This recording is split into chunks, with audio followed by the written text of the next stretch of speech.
Welcome to the Eurovision Song Contest 2019. With us now we have the musical ambassadors from Slovenia. It is Gašper Šanti and Zala Kralj. Yes. Oh, fantastic, it worked, you understood me, that's good.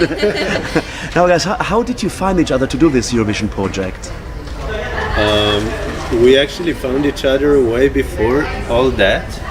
But for Eurovision, it was like we were actually invited and we turned it down the first time. And then we just made a list of why we should go and why we shouldn't. And actually, we came to a conclusion that we have to go, otherwise we'll just keep thinking what would be if we went. Okay, but how did this idea come up to go to the Eurovision Song Contest? What made you enter the song? Well, it was actually, I mean, we had a great radio play already in our country, and you know, people knew us of the internet, but we thought that a lot of people don't listen to radio and haven't found us on the internet, but do watch TV. So that's why we went there, just because we knew that if people don't know about us, they can listen to our songs, right? And that's why we went to EMA, and we just wanted, you know, if there was only one person that our song would touch, that would be a win for us. But then we actually won that, and now we're here and we're again doing the same thing. We actually don't think of that as a competition. We just want to introduce ourselves and our music to people who don't know about us, and we hope that they will like it. Fantastic. Gašper, you are producer and composer of music. Yeah, we do songwriting part together, and I kind of make the beat and mix it. And it's like that from the start, and actually why we do this, all of this, it's because we love making music. And I think we would be better off if we would not have to do like all this, but this is a great experience and we will do whatever it takes to get our music close to the listeners who then appreciate our music. What would you describe, or how would you describe your music? What musical style do you sing? Well, I think someone said it was like dreamy pop. I'm not sure. I think we don't really try to describe it that way. We just do our thing, you know. Okay. But I don't know. How would you describe it? I mean, I myself would describe it as electro pop if I had to. But also people say it's a trip hop, and they say it's a it's lo-fi, and they're all right. And it's cool that actually we don't have like some style which already exists, but we do have our own sound which is already recognized. This is probably something that every producer kind of wants to have.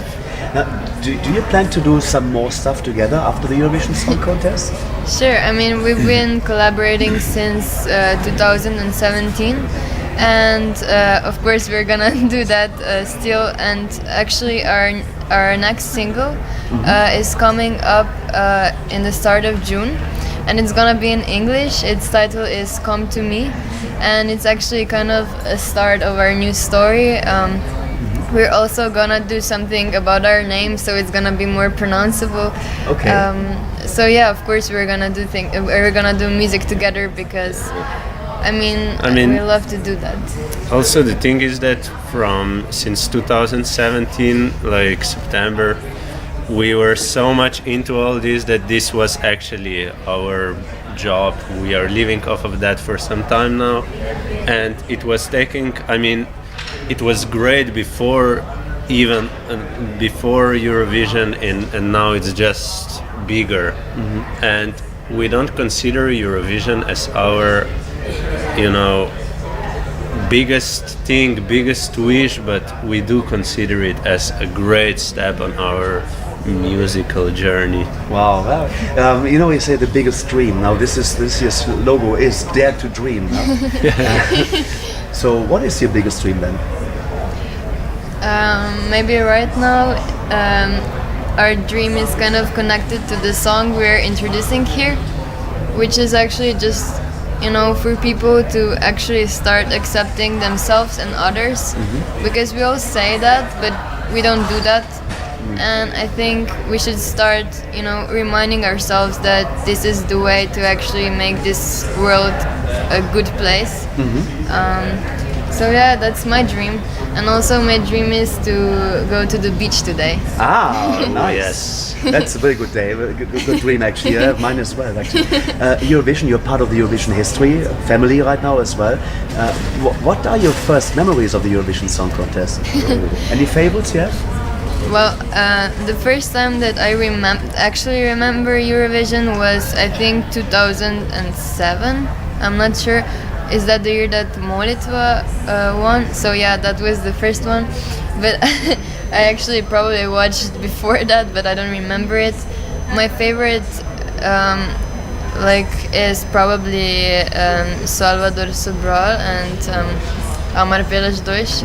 And also that year, the Belgium song was also great, and I listened to it a lot still. Blanche, that was, yeah. City Lights. City Lights, yes. But I think every year had amazing songs, and this year too as well. And I'm very glad to be part of that. And Gašper? I didn't watch Eurovision so much before I met Zala, and now I just like to watch it. It's the evening that we just all get together and eat popcorn and criticize all the other artists. Well, not this year. Yeah, this year we are the ones being criticized. So, So we have to touch on the song as well. Sebi, what does it mean? What is the story behind it? It means to myself, and it's actually a reminder to ourselves to know why we are doing all this, and to know that we should be ourselves no matter what other people say. And I'm wearing my dirty shoes and I'm standing on this Eurovision stage, but this is who I am, right? And if someone doesn't like that, they should wear clean shoes there. And so that it's not what the song is about, the dirty shoes, but it's kind of the message, and it's a very cliche and it's very direct, but I think the simplicity of it is what makes people be able to connect with it, right? Well, I wish you all the best of luck for Sebi at the Eurovision Song Contest. Slovenia's ambassador of music this year is Zala and Gašper. Thank you very much. thank you.